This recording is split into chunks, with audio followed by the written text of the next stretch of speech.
Once upon a time, the world was slower. You wrote letters and waited days for replies. You read the morning paper to know what happened yesterday. You went to libraries for answers and bought plane tickets just to see someone's face.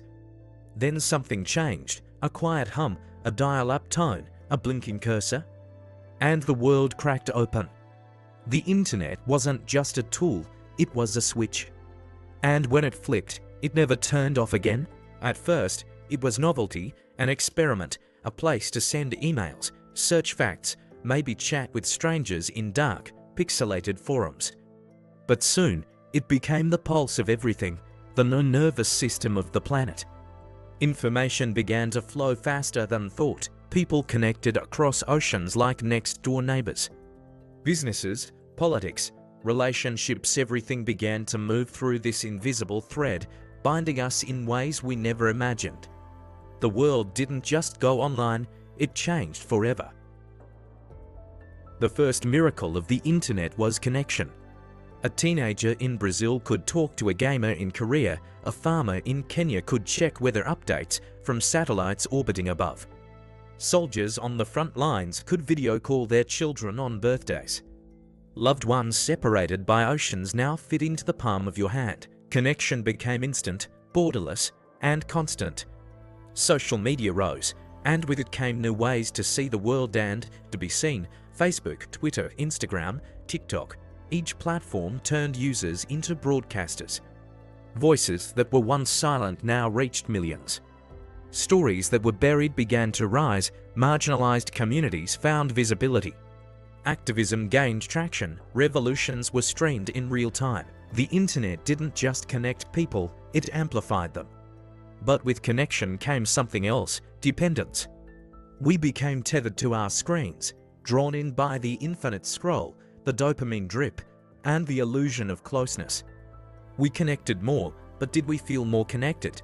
It was a blessing and a burden. Before the internet, work meant going somewhere. Punching in, showing up. Now, work is wherever you are. A cafe in Lisbon, a kitchen table in Nairobi, a beach in Bali with strong Wi-Fi. The digital economy unlocked a new kind of hustle. Online stores, remote jobs, digital banking, crypto, content creation. Billion-dollar empires now rise from laptops. A teenager with a TikTok account has more influence than a TV network. The gatekeepers fell, the creators took over. E-commerce turned every phone into a store. Learning platforms turned every room into a classroom. Banking apps replaced branches. Your boss could be a face on Zoom. Your team could span 5 time zones. But with this freedom came friction. Traditional jobs faded. AI rose. Gig work exploded. Flexible, but fragile. The line between work and rest blurred. You're always reachable, always online, always on. The internet gave us opportunity, but also made burnout borderless. The internet democratized knowledge. Answers that once took hours to research now take seconds to Google. You can learn to code, cook, play the guitar, or build a business without ever stepping foot in a classroom. Open courses, YouTube tutorials, and global experts are just a click away. In many ways, ignorance became a choice, but in the flood of information, something else emerged: confusion, misinformation, disinformation, deepfakes, echo chambers. The truth now competes with conspiracy. Facts fight for attention alongside fiction. We know more than ever, yet sometimes we trust less than ever. The internet didn't just give us knowledge. It gave us noise, and in the noise, we search for meaning. Then came the wave, not a new tool, but a transformation: social media. Suddenly, everyone had a stage, a profile, a platform. You didn't need permission to speak. You just needed a signal. At first, it was innocent. Status updates, photos of food, a peek into your friend's vacation. But it didn't stay innocent for long. Social media evolved into a mirror and a megaphone. We curated identities, built followings, and chased likes like currency. Influencers replaced celebrities, algorithms replaced editors. What trended mattered more than what was true. But it wasn't just personal, it was political. A single hashtag could mobilize protests, a video could topple systems. Awareness campaigns went viral, cancel culture emerged. Visibility became a weapon and a shield, the lines blurred between real life and online life, between truth and trend, between who we are and who we pretend to be. Social media connected us but also divided us. It gave everyone a voice and no one the final word. Love, too, was rewired.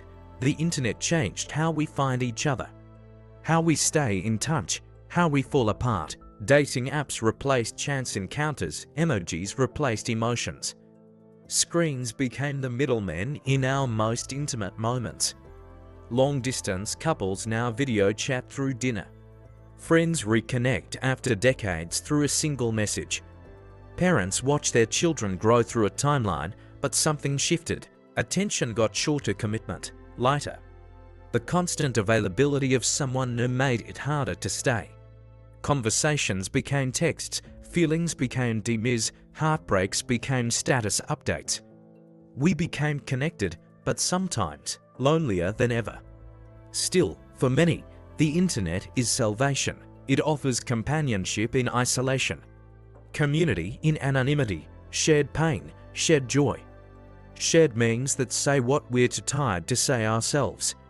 Even our love lives are now lived online. Every click, every search, every scroll leaves a trace. The internet remembers everything, even when you forget. This new world runs on data, your habits, your location, your preferences. You give it freely, sometimes unknowingly. And in return, the world becomes more convenient, tailored, personalized, but also watched. Governments track, corporations analyze. Algorithms predict. Privacy, once a right, now feels like a myth. You are the product, the currency, the experiment. From facial recognition to targeted ads, surveillance is now silent, invisible, and everywhere. Cameras watch us in cities, apps track us in our pockets. Smart homes listen even when we're quiet, and with every advancement comes a question.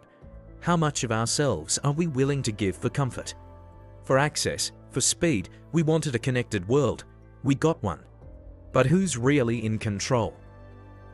So what now? The internet has reshaped our world in just a few decades. And it's still evolving fast, but in the rush forward, we must ask, what are we building? What are we losing? And what kind of digital future do we really want? Because the internet isn't just a place we go, it's who we've become.